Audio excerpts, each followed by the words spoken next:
Assalamualaikum warahmatullahi wabarakatuh. Semoga semuanya dirahmati Allah subhanahu wa ta'ala, amin ya rabbal alamin. Semoga bermanfaat untuk semuanya. Imam Mahdi adalah sosok pemimpin Islam terakhir yang dipercaya akan membawa umat Islam menuju hari kiamat dengan membinasakan kezaliman dan ketidakadilan di dunia. Kemunculan Imam Mahdi disebut sebagai bagian dari peristiwa kiamat atau hari akhir dalam Islam. Dalam Islam, kehancuran dunia disebut akan terjadi pada periode waktu yang disebut sebagai akhir zaman. Akhir zaman ditandai salah satunya dengan merajalelanya kezaliman dan keburukan ketika Islam mengalami kemunduran yang sangat tajam. Ketika itu terjadi, disebutkan akan hadir sosok pemimpin bernama Imam Mahdi dan membawa umat Islam pada kejayaan terakhir sebelum dunia dibinasakan oleh Allah Tentang Imam Mahdi. Imam Mahdi diyakini akan muncul di hari akhir sebagai salah satu pertanda datangnya hari kiamat. Penjelasan tersebut merujuk pada hadis Nabi Muhammad SAW yang diriwayatkan Imam At-Tirmidzi dalam Al-Mustadrak ala Asy-Syahihain berikut. Haddatsana Ubaid bin Asbat bin Muhammad Al-Qurashi Al-Kufi qala haddatsani abi. Haddatsana Sufyan Ats-Tsauri an Asim bin Bahdala an Zirri an Abdullah qala qala Rasulullah sallallahu alaihi wasallam la tadhhabu ad-dunya hatta yamlika al-'arab rajulun min ahli bayti yuwati' ismuhu ismi. Qala Abu Isa wa fil bab an Ali وأبي سعيد وأم سلمة وأبي هريرة وهذا حديث حسن صحيح. Artinya, dari Abdullah bin Mas'ud berkata, Rasulullah bersabda, tidak hancur dunia kiamat hingga menguasai Arab seorang laki-laki dari keturunanku yang namanya sama dengan namaku. H.R. At-Tirmidzi 2230. Dalam hadis lain, Rasulullah menjelaskan bahwa kehadiran seorang laki-laki dari keturunanku tersebut ditandai salah satunya dengan periode waktu. Dalam hadis di bawah ini, Nabi Muhammad SAW menjelaskan bahwa Imam Mahdi akan hadir setelah periode-periode kediktatoran yang dipenuhi kesewenang-wenangan.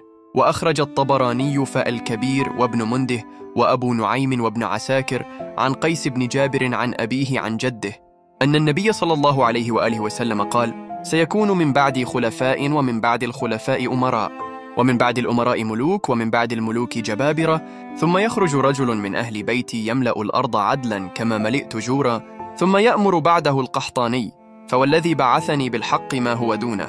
Artinya, Al-Hafiz At-Tabarani telah mentakhrij dalam Al-Mujam Al-Kabir Ibnu Mundih, Abu Nuaim dan Ibn Asakir dari Qais ibn Jabir dari ayahnya, dari kakeknya, bahwa sesungguhnya Nabi Muhammad SAW bersabda, akan ada setelah masaku para khalifah, setelahnya adalah para amir, dan setelahnya adalah para raja, dan setelahnya adalah para penguasa yang diktator. Kemudian akan muncul seorang lelaki dari keluargaku yang memenuhi bumi dengan keadilan, sebagaimana sebelumnya dipenuhi dengan kesewenangan. Kemudian memerintah setelahnya adalah Al-Qahtani. Demi zat yang mengutusku dengan membawa kebenaran, tiadalah Al-Qahtani itu di bawah lelaki itu, Al-Mahdi. Sementara untuk kapan dan di mana persisnya Imam Mahdi akan muncul, tidak ada hadis yang merincinya secara detail. Sebagaimana penjelasan mengenai kapan hari kiamat terjadi dalam Islam, peristiwa kiamat adalah hal yang tidak diketahui oleh manusia. Dalam Islam, pengetahuan mengenai hari akhir hanya diketahui oleh Allah Subhanahu wa Ta'ala.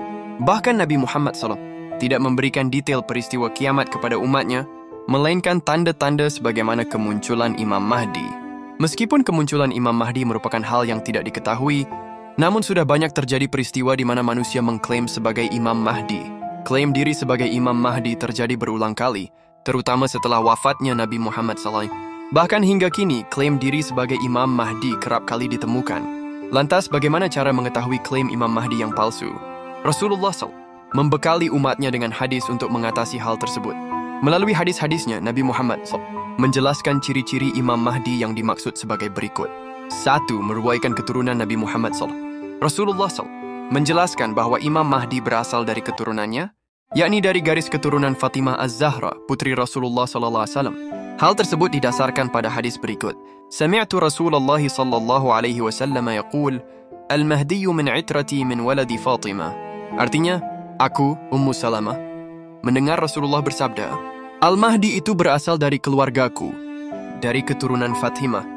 Syiar Abu Dawud 4284. 2. Kemunculannya diridai bumi dan langit. Salah satu ciri lain dari Imam Mahdi adalah kedatangannya diridai oleh penduduk bumi dan langit. Hal tersebut didasarkan pada hadis berikut.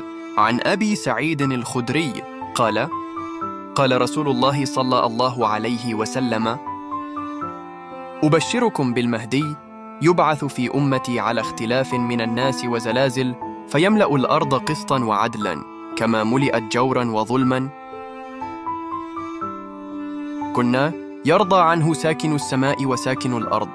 Artinya, aku berikan kabar gembira kepada kalian dengan datangnya Al-Mahdi yang dimunculkan kepada umatku ketika terjadi perselisihan dan kegoncangan di antara manusia, lalu bumi akan dipenuhi dengan keseimbangan dan keadilan, sebagaimana ia telah dipenuhi oleh kejahatan dan kezaliman. Penduduk langit dan bumi ridha dengannya. Musnad Ahmad bin Hanbal 11332. Dengan hadis tersebut, dapat ditarik kesimpulan bahwa kedatangan Imam Mahdi nantinya ditandai dengan keridaan penduduk langit dan bumi. Apabila terdapat klaim yang muncul dan banyak pertentangan hadir karenanya, maka klaim tersebut dapat dipertanyakan. 3. Muncul di tengah masa kelam. Sebagaimana dijelaskan di atas, Rasulullah SAW menjelaskan bahwa Imam Mahdi akan muncul ketika masa kekelaman melanda dunia. Masa kekelaman tersebut disebut Rasulullah sebagai masa kediktatoran yang sewenang-wenang, merujuk pada kepemimpinan yang zalim. Namun, seperti apa dan siapa pemimpin yang zalim tersebut tidak dijelaskan. Rasulullah SAW juga memberikan ciri fisik Imam Mahdi dalam sebuah hadis. Imam Mahdi dalam sebuah hadis, yakni memiliki dahi yang lebar dan hidung mancung.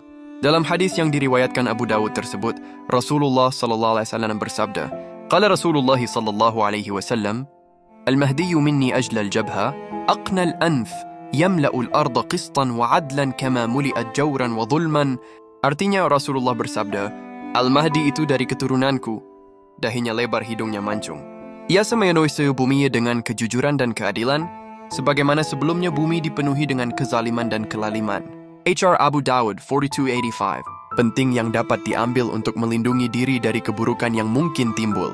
Kesimpulannya, meskipun tanda-tanda akhir zaman menunjukkan perubahan besar dan penuh ujian, umat Islam seharusnya tidak terjebak dalam ketakutan atau keputusasaan. Sebaliknya, dengan memperbaiki diri, meningkatkan iman, dan memperbanyak amal ibadah, kita bisa menghadapi segala tantangan dengan kepala tegak dan hati yang tenang. Semoga kita semua senantiasa diberi petunjuk oleh Allah dan termasuk dalam golongan orang-orang yang selamat dari akhir zaman, serta mendapatkan rahmat dan ampunannya di dunia dan akhirat. Dan semoga kita diberikan petunjuk Allah Subhanahu wa Ta'ala bisa bertemu Imam Mahdi di akhir zaman ini dan selalu senantiasa berdoa diberi petunjuk jalan yang benar diperbaiki diri masing-masing umat akhir zaman ini. Wassalam.